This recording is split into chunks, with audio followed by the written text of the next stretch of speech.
Baik, Assalamualaikum warahmatullahi wabarakatuh. Selamat pagi, siang, sore, ataupun malam. Salam sejahtera untuk kita semua dalam kesempatan yang berbahagia ini.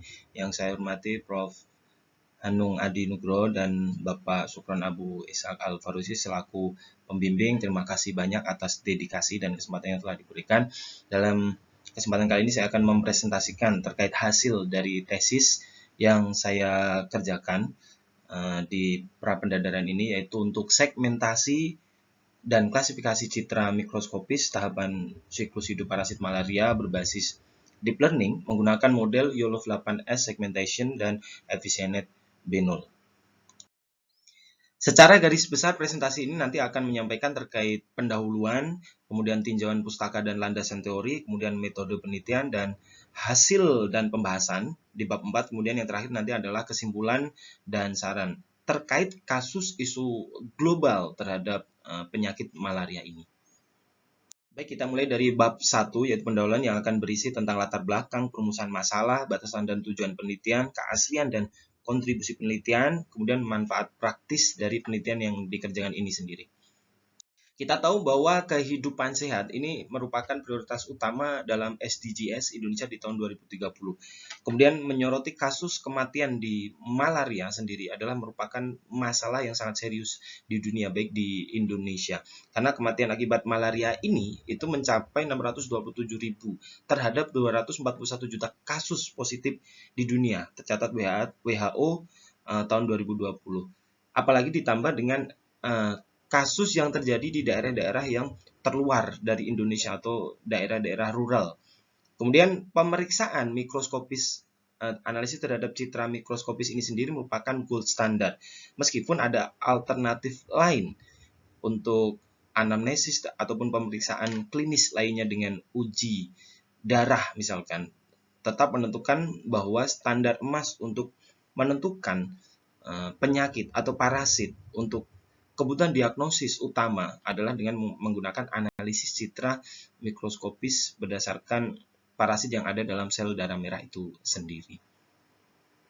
Berdasarkan sumber dari Kementerian Kesehatan di tahun 2004 kemarin, baru saja kemarin, kita lihat di Malaria Endemicity Map atau peta endemisitas malaria yang ada di Indonesia bagian timur agak ke tengah sedikit, menunjukkan bahwa masih sangat tinggi sekali dan tingkat kematiannya pun juga sangat tinggi, apalagi kasus positif yang dideteksi itu sebanyak 418.546 jiwa atau hampir setengah juta kasus positif dari sekitar 3,5 inspeksi. Ini menunjukkan bahwa betapa pentingnya malaria untuk ditanggulangi dan dihadapi atau diselesaikan. Nah, dengan berkembangnya kemajuan teknologi, terutama kemajuan di bidang deep learning, ini menawarkan potensi besar untuk melakukan deteksi dan klasifikasi malaria secara otomatis untuk memudahkan tenaga medis atau para parasitologis, ahli parasit di bidang kesehatan untuk mendeteksi parasitema ini, sehingga lebih mudah dan lebih membantu, terutama tadi di daerah-daerah rural atau terluar atau di negara-negara berkembang. Kemudian klasifikasi terhadap parasit malaria ini sendiri itu masih terbatas pada kelas yang kecil, belum masuk kepada variasi yang kompleks antara spesies dan stadium. Kemudian beberapa pendekatan, ya, baik modular ataupun end-to-end, ini masih terbatas pada dataset MBIDB yang kurang fleksibel dan kurang bisa dioptimalkan. Termasuk keterbatasan terhadap klasifikasi yang tidak bisa menjangkau atau lebih spesifik terhadap citra malaria atau citra mikroskopis parasit malaria itu secara spesifik. Sehingga dibutuhkan kombinasi atau pengembangan dari model segmentasi, terutama untuk segmentasi sehingga bisa meningkatkan akurasi dari performa klasifikasi itu sendiri.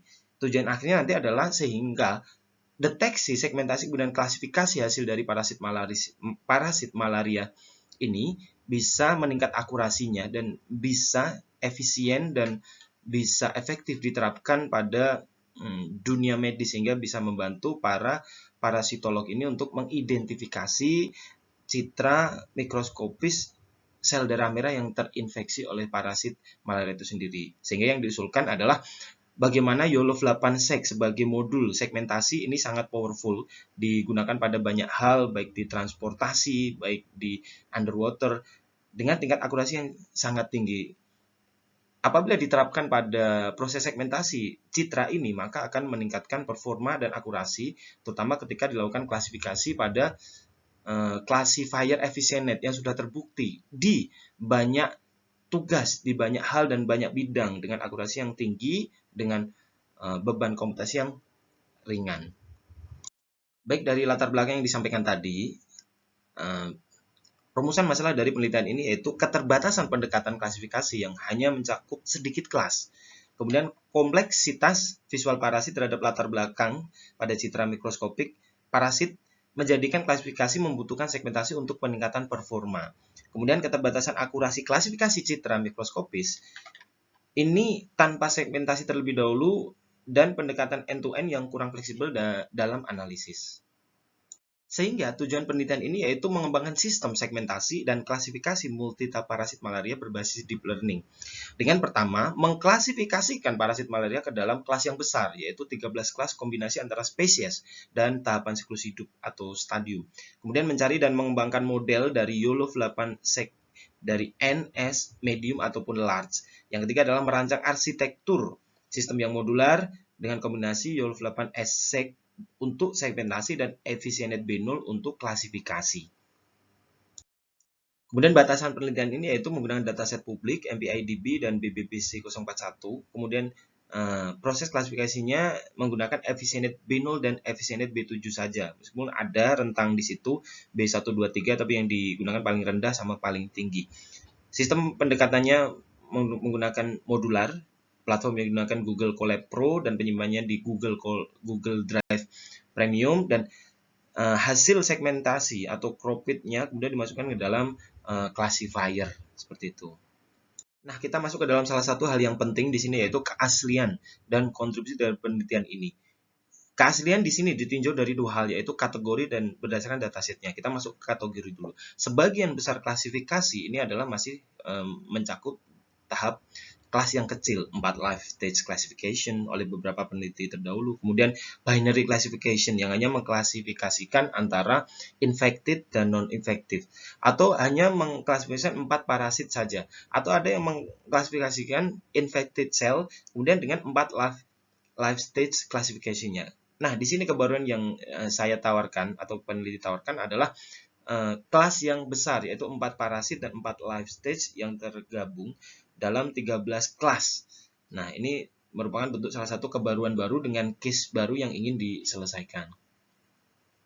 Kemudian state of the art dari beberapa yang dilakukan terhadap dataset MPIDB ini, yaitu menggunakan sistem entah dia deteksi, kemudian segmentasi dan klasifikasi. Tapi sebagian besar memang dia melakukan hanya deteksi dan klasifikasi. Dengan hasil akurasinya terhadap citra, parasit dan stadium atau tahapan siklus hidupnya ini masih dengan akurasi yang rendah. Di sini ditawarkan adalah pendekatan modular dari pendekatan sebelumnya yang end-to-end, yang hasilnya nanti diharapkan kompetitif terhadap hasil end-to-end dengan nilai presisi yang tinggi dan pendekatan yang lebih modular dan lebih fleksibel. Manfaat dari penelitian ini diharapkan bisa bermanfaat bagi tenaga medis, bagi para insinyur AI ataupun masyarakat pada umumnya. Kemudian juga untuk pemerintah dalam hal ini meningkatkan dan menanggulangi parasit penyakit dari malaria. So, di bab 2 ini kita akan membahas tentang tinjauan pustaka dan landasan teori yang berisi tinjauan pustaka, konsep malaria, arsitektur deep learning, teknik object detection, segmentasi citra, dan klasifikasi. Baik, seperti yang disampaikan sebelumnya, di tinjauan pustaka ini menjelaskan lebih detail tentang klasifikasi yang dilakukan tadi, yaitu dengan sebagian besar hanya pada kelas kecil saja. Kemudian di tinjauan pustaka selanjutnya ini yang menjadi penting adalah perlakuan yang dilakukan terhadap dataset MPIDB. Yang menjadi baseline peneliti nanti adalah paper atau referensi milik Zeda tahun 2025 yang mengembangkan deteksi secara end-to-end untuk mendapatkan hasil yang cukup bagus dan berharap nanti terhadap baseline ini bisa kompetitif. Baik, kita masuk ke landasan teori. Siklus hidup parasit malaria bisa dilihat pada gambar berikut, yaitu secara garis besar dia akan berkembang dari ring, trophozoite, zizon, dan gametocyte. Nah, pada dasarnya memang ada 4 parasit secara umum, karena yang knowledge ini adalah sangat rare atau super rare, dia sangat jarang sekali, yang umum adalah 4 ini. Kemudian tahapan siklus hidupnya adalah 4 ring, trophozoite, zizon, dan gametocyte. Kemudian diagnosis, sekali lagi bahwa analisis terhadap citra mikroskopis malaria ini merupakan gold standard, meskipun ada alternatif lain berupa uji darah atau rapid diagnosis testnya atau PCR-nya, tapi yang menjadi gold standard adalah analisis terhadap citra mikroskopis oleh para sitolog. Nah, teori deep learning yang digunakan sebagai dasar di sini adalah secara garis besar memang meliputi artificial intelligence. Kemudian di dalamnya breakdown-nya ada machine learning.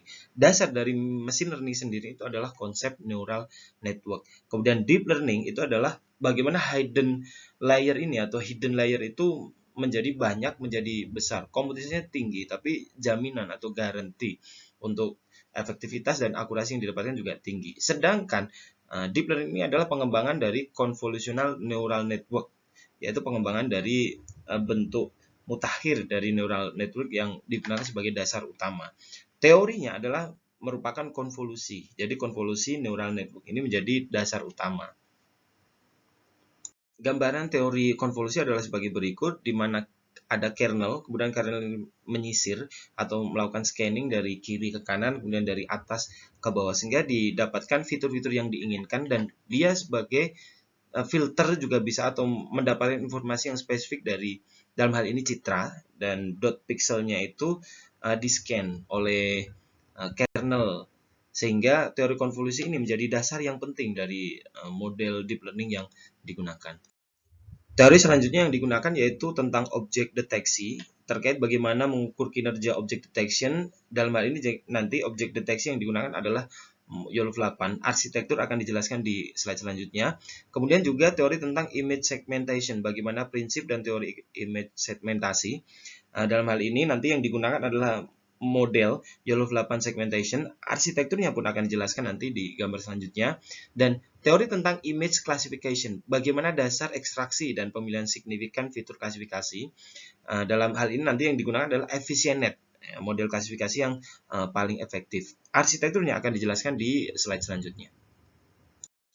Arsitektur EfficientNet Binol merupakan arsitektur yang dalam hal ini saat ini state of the art classifier yang sangat efektif dan akurat, karena menggunakan compound scaling, artinya penyekalaan yang seimbang terhadap width, lebarnya, depth, kedalamannya, ataupun resolution scalingnya atau gambar inputnya. Kemudian di dalam modul ini terdapat NB-Conv atau Mobile Bottleneck Convolution, pengembangan dari MobileNet. Kemudian ada juga Squeeze and Excitation yang menjadi modul untuk meningkatkan akurasi dan mengurangi komputasinya. Jadi EfficientNet Binol ini sangat efektif diterapkan untuk melakukan klasifikasi citra medis. Sedangkan untuk arsitektur YOLOv 8 sendiri terdiri dari 3 blok utama, yaitu backbone, head, dan output atau detection-nya. Atau kadang juga neck, kemudian head-nya berupa detection. Yang intinya adalah backbone itu berfungsi sebagai feature extraction atau mendapatkan fitur-fitur penting, yang kemudian di head ini akan terjadi aggregation. Kemudian di output nanti akan memunculkan output berupa bounding box dan hasil yang efektif untuk deteksi objek. Menariknya di YOLOv 8 segmentation ini adalah pengembangan dari YOLOv 8, ya kan? Begini, berbedanya adalah ada modul SPPF, Spatial Pyramid Pooling Fast, untuk melakukan persiapan segmentasi. Nanti dilakukan segmentasi di bagian head-nya, sehingga nanti hasil antara mendapat bounding box dan melakukan segmentasi itu dilakukan secara paralel, sehingga tidak perlu double atau 2 kali. Kelebihan dari YOLOv 8 segmentation adalah ini dibandingkan segmentation sebelumnya berupa faster RCN yang harus melakukannya 2 kali. YOLOv 8 segmentation itu hanya 1 kali, yaitu dengan SPPF, kemudian dilakukan segmentasi, dia bisa mendapatkan 1 bounding box dan 1 hasil gambar segmentation, pengembangan dari YOLOv 8S. Nah, dari dasar teori dan tinjauan pustaka tersebut disimpulkan bahwa hipotesis dalam penelitian ini yaitu jika sistem klasifikasi parasit malaria ini dirancang dengan segmentasi instan YOLOv 8 dan klasifikasi EfficientNet Binol, dia akan mampu meningkatkan performa klasifikasi terhadap kelas yang besar. Baik, kita akan masuk ke bab 3, metode penelitian. Masuk alat dan bahan, alat, laptop, dan seperangkatnya. Kemudian bahan di sini adalah dataset MBIDB dan BBC 041. Nah, di dataset MBIDB ini hanya sedikit citra, yaitu 229 citra yang terdiri dari Plasmodium falciparum, Malariae, Ovale, dan Vivax dengan persebaran kelas yang tidak merata, tetapi cukup terwakili ada seperti itu. Ada semua parasit dan stage-nya dari keempat parasit dan 4 stadium atau tahapan siklus hidup malaria. Nah, sedangkan di dataset BBBC 041 ini, data red blood cell-nya itu sangat banyak sekali, tetapi hanya pada Plasmodium vivax yang terdiri dari 4 life stage atau gametosit, ring, trombosit, dan season. Adalah akuisisi data atau data yang disusun, yaitu 13 kelas gabungan dari MBIDB atau MBIDB saja, kemudian BBBC 041 di bagian Vivax-nya yang dikasih tanda kuning, penambahan terhadap kekurangan dari data MBIDB. Kita masuk ke bagian yang sangat penting, yaitu metode penelitian. Di sini pipeline system akan disusun dalam atau digambarkan dalam dua bentuk, yang general dan spesifik. Dikasih tanda untuk menunjukkan blok-blok nanti yang akan dijelaskan lebih detail dari dataset yang disusun, detection and segmentation, pre-processing, klasifikasinya seperti apa, dan hasilnya nanti apa saja yang bisa dibandingkan atau diamati dan dievaluasi. Nah, berikut adalah bagian terpenting dari pipeline system ini, dari penelitian ini, yaitu bagaimana metode penelitian ini dijelaskan. Pipeline system ini dijelaskan secara spesifik dan mulai dataset dalam kotak biru, kemudian ungu adalah bagaimana dataset dipersiapkan, kemudian dilakukan converting untuk yang bagian merah muda untuk mendapatkan hasil model yang terbaik, sehingga nanti model yang terbaik ini diinferensikan ke dalam dataset yang telah disiapkan, sehingga dipilih model yang terbaik, yaitu YOLF8S segmentation. Dari segmentasi ini kemudian dilakukan cropping dan pre-processing, splitting dulu, kemudian dilakukan augmentasi. Hasilnya baru akan diklasifikasi. Nah, nanti akan blok hijau ini menunjukkan nanti beberapa hasil yang bisa dievaluasi dari hasil klasifikasi, baik yang dilakukan dari segmentasi ataupun yang tidak disegmentasi. Seperti yang terlihat pada bagian bawah, MBIDB dan BBB 041, 13 kelas spesial stage yang tidak melewati blok merah, detection segmentation, tapi langsung masuk splitting. Nanti akan dibandingkan dia dengan segmentasi dan tanpa segmentasi. Dan yang terpenting adalah nanti juga di bagian blok ungu yang menunjukkan 4 kelas falciparum stage yang diuji terhadap falciparum stage saja pada 4 tahapan hidup, yaitu ring, season, trombosit, dan gametosit, sehingga bisa dibandingkan dengan baseline paper yang milik Zeda. Baik, kita akan masuk ke bab 4, hasil dan pembahasan. Di bab ini kita akan langsung melakukan evaluasi atau menunjukkan hasil, kemudian melakukan pembahasannya, evaluasi hasil klasifikasi, kemudian langsung akan dibahas bagaimana klasifikasi tanpa segmentasi, dan seterusnya. Berikut adalah hasil evaluasi klasifikasi. Bagaimana di sini ditunjukkan bahwa hasil dari augmentasi dan pre-processing kelahi itu menunjukkan yang paling optimal dan dijadikan dasar sebagai nanti dilakukan klasifikasi setelah dataset yang disusun itu dilakukan segmentasi. Dalam hal ini menunjukkan bahwa performa seimbang efisien B0 ini menunjukkan hasil F1 score berhasil gitu ya untuk 13 kelas. Kemudian teknik compound scaling tadi menyeimbangkan peningkatan kapasitas model dengan beban komputasi. Kemudian fungsi dari modul MBConv atau Mobile Inverted Bottleneck Convolution ini memisahkan operasi spasial dan kanal. Kemudian ada modul atensi lagi pada EfficientNet, yaitu squeeze and excitation ini yang memperkuat dari kanal fitur yang paling relevan. Sedangkan dibandingkan dengan EfficientNet B7, EfficientNet B0 lebih stabil, makanya dijadikan dasar untuk klasifikasi di nanti ketika diuji setelah segmentasi. Kemudian juga EfficientNet B0 ini mempunyai kemampuan representasi fitur yang tinggi. Dan satu lagi catatan adalah pentingnya tetap melakukan improvement atau perbaikan kontras untuk meningkatkan kontras visual pada citra. Salah satu bagian yang paling menarik dari penelitian ini atau tesis ini adalah bagaimana YOLF-S ini melakukan deteksi dan segmentasi dengan nilai hasil yang paling bagus. Box MAP-nya paling bagus, kemudian Max MAP 50-nya juga paling bagus. Dalam gambar ditunjukkan bahwa adalah gambar asli asli, kemudian ground truth, kemudian adalah hasil dari inferensi dari YOLOV 8S. Didapatkan confidence score sebesar 0,91%, artinya tinggi. Diterapkan kepada beberapa citra yang diuji dari YOLOV 8S ini, dan memang hasilnya cukup bagus untuk deteksi dan segmentasi. Berikut adalah salah satu yang terpenting, yaitu hasil inferensi YOLOV 8S segmentation nanti akan dievaluasi atau diuji pada beberapa case atau kasus untuk kelas 4 spesies, kelas 4 stadium ataupun stage. Kemudian untuk 4 stadium falciparum, bagaimana nanti dibandingkan dengan baseline paper ZEDA 2025.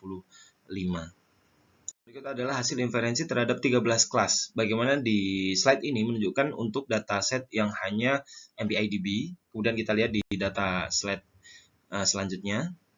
Di sini nanti untuk inferensi dataset yang sudah digabungkan antara MBIDB dan BBBC 041 yang menunjukkan nanti bagaimana hasil segmentasi itu akan berdampak. Setelah ini hasil cropped segmented ini nanti dilakukan balancing ya. Dan perlu dicatat, proses splitting ini menjadi train, val, dan test adalah sebesar 70%, 15%, dan 15%. Kemudian, balancing atau standar augmentasi ini dilakukan ketika masing-masing himpunan atau bagian test, train, val ini sudah masuk ke dalam himpunannya. Baru dilakukan di augmentasi dan balancing terhadap himpunannya masing-masing. Train di train, val di val, dan test di tes. Seperti itu agar tidak terjadi bias ketika dilakukan training dan testing nantinya. Membahas detail terkait segmentasi dari YOLOV 8S segmentation ini. Bagaimana performa segmentasi yang tinggi, yaitu antara box MAP yang tinggi untuk YOLOV 8S dan max MAP-nya juga tinggi. Kemudian deteksi single stage-nya, di mana ekstraksi fitur dan prediksi dalam satu alur terpadu. Kemudian anchor free-nya itu juga memungkinkan adaptasi. Yang terpenting salah satunya adalah modul C2F-nya, di mana bisa dengan sangat efisien mempertahankan informasi fitur. Nah, begitu juga next arsitektur berbasis feature piramid ini, itu mempertahankan informasi spasial dari objek, baik objek yang besar maupun objek yang kecil. Kemudian YOLOV 8S segmentation ini, max head khusus yang berjalan secara paralel, seperti yang dijelaskan tadi ya, dengan detection aid. Artinya pentingnya segmentasi ini adalah untuk meningkatkan sinyal to ratio, bagaimana menghilangkan gangguan dari piksel latar belakang sehingga terjadi bentuk objek kandidat patch yang fokus ketika nanti diolah di bagian classifier. Kemudian yang menjadi pembeda adalah segmentasi pixel presisi itu sangat vital karena diagnosis itu bergantung pada morfologi detail parasit. Sedangkan bounding box tidak bisa atau gagal menangkap detail ini karena dia hanya melakukan deteksi terhadap bounding box-nya. Sementara segmentasi memungkinkan analisis morfologis ini lebih akurat. Kemudian, YOLOV 8S segmentation ini itu dipilih karena menawarkan rasio terbaik antara kompleksitas dan performa. Parameternya kecil. Dan yang terakhir adalah masking hasil segmentasi ini itu bisa menjadi dasar analisis kuantitatif untuk perhitungan luas dan keliling parasitemia, di mana itu tidak mungkin dilakukan oleh dengan bounding box. Artinya, fungsi segmentasi ini sangat penting, sehingga nanti mempermudah atau membantu para medis, tenaga medis, kemudian juga parasitolog untuk bisa menghitung atau mengkalkulasi bahkan atau baik luas ataupun keliling dari parasitema atau parasit yang diidentifikasi atau dianalisis. Tabel berikut adalah gambaran detail hasil akhir dari segmentasi dan klasifikasi yang dilakukan terhadap beberapa case. Uji coba pada 13 spesies stage.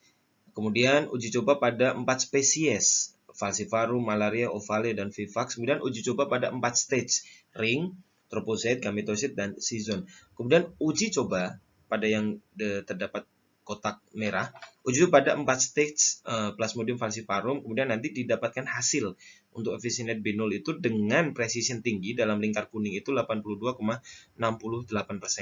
Kemudian yang paling penting salah satunya juga adalah uji coba pada 13 spesies stage terhadap data MBIDB dan BBC 041 yang menunjukkan performa peningkatan dari di mana sebelum dilakukan segmentasi dan dilakukan setelah segmentasi.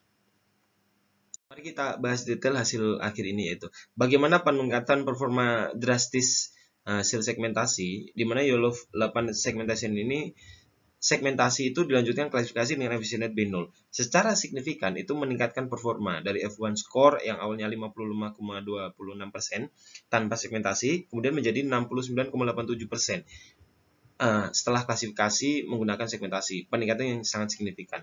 Kemudian selanjutnya adalah bagaimana rasio sinyal terhadap noise secara teknis ini. Model itu menghilangkan latar belakang yang mengganggu berupa eritrosit normal ataupun artefak, baik yang di dalam bounding box sekalipun masih mengandung artefak di situ, atau yang bukan citra yang diinginkan oleh classifier.